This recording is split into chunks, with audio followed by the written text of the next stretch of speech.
Now, usually I hate sharing news in a YouTube video because I feel like with this platform, the videos have a much longer life cycle than say that of a tweet or an Instagram post. Like this video might still get views a year after it's been uploaded just because of the nature of YouTube, but the information in this video might be outdated by the time that you actually watch the video. So just for kind of reference, this video was filmed on January 13th, 2022, and the news that I want to share is that Tesla just slashed their prices massively across the North American market, both for the Model 3, the Model Y, as well as the Model S and Model X. So this is across all of the vehicles that they currently sell. Now, I've got to give a huge shout out to Sawyer Merritt. Of course, you guys probably already know who he is over on Twitter. He's the guy that is always breaking news when it comes to electric vehicles, especially Tesla. He's the first one that is always on it, and he's the one that broke the news about the change in price here. So that's pretty much the video. Like if you wanted to know the information, there it is. They have slashed their prices. You can go ahead and check out that information for yourself over on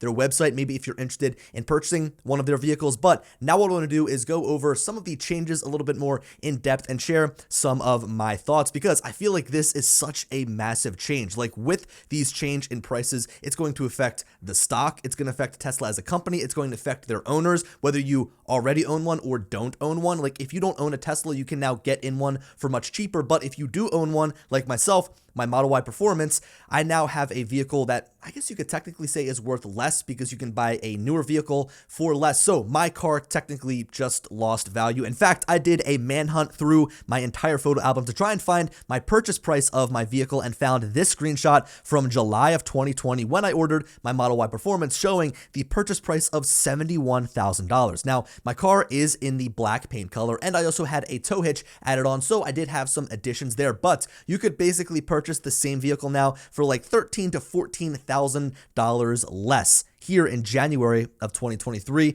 And this car actually has some upgrades over my vehicle, right? It's got the heated wipers as well as like the AMD Ryzen chip and a couple of other additions. So that is pretty cool. Now, personally, I hate talking about not only news, but pricing news, because again, this fluctuates so much and is so hard to compare between vehicles because you've got different variables like upgrades, trim levels, dealer markups. If you go with anything but a Tesla, right? The dealer might mark it up because of like a shortage of cars in the area or something like that.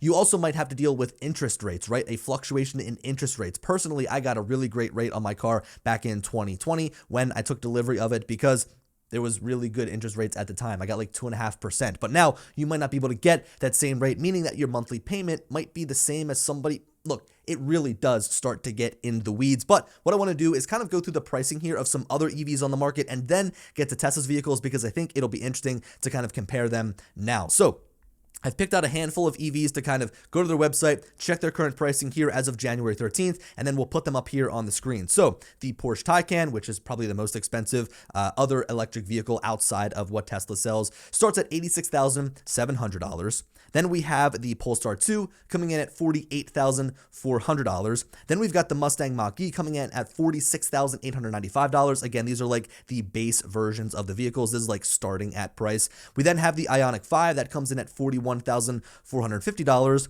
We then have the ID4 from Volkswagen coming in at $38,995. Then we're kind of getting into the more cheap vehicles, the less expensive vehicles, like the Chevy Bolt here, starting at $26,500, as well as the Kona from Hyundai that goes for $21,990 as its starting point. So that gives us a really good understanding of kind of what else is available on the electric vehicle market when it comes to other brands and other vehicles. I know that there's plenty of other options out there, but just to kind of keep this video trim and lean, I don't want to go through every other EV option. I kind of just chose the first 6 or 7 that came to mind as we now move in to Tesla's pricing to give us an understanding of kind of where their vehicles sit in terms of price point amongst other vehicles on the market. So I'm going to round up here a little bit. The Model 3 rear-wheel drive starts at $44,000, while the performance version bumps you up to $54,000.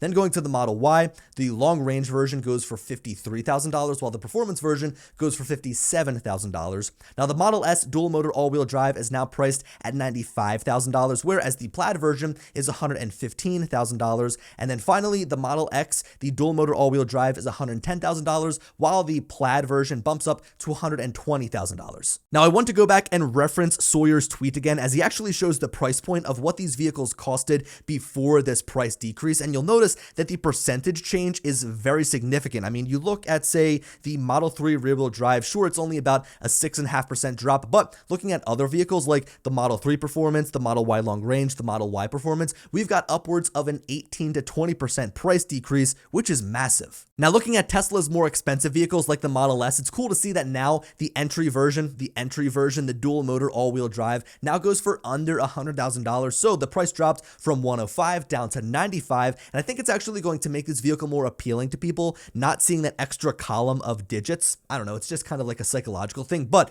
that is definitely cool to see that all of the vehicles now across the board are less expensive. So what fueled this, right? I mean, I think personally, it's probably the IRS and the tax credit benefit, right? Being able to get $7,500 off of most of these vehicles, especially like all versions of the Model 3 and the Model Y. So now you could get the Model Y 7-seater and still qualify for the $7,500 federal tax credit, making that vehicle even less expensive than what you see on their website. I also think that we actually have a good amount of vehicles in stock for Tesla to deliver. So now they're making the vehicles more appetizing so that they can start making and selling these vehicles that they're actually producing. I mean, you look at the standard version of the Model 3 that's delivering now January to February. The Model 3 Performance is January to February. The Model Y is January to March, basically the same exact time frame. You look at the Model Y Performance, that is now January to February. Same time frame. Look at the Model S, that's January to March, same time frame. Look at the Model S Plaid, January to March, same time frame.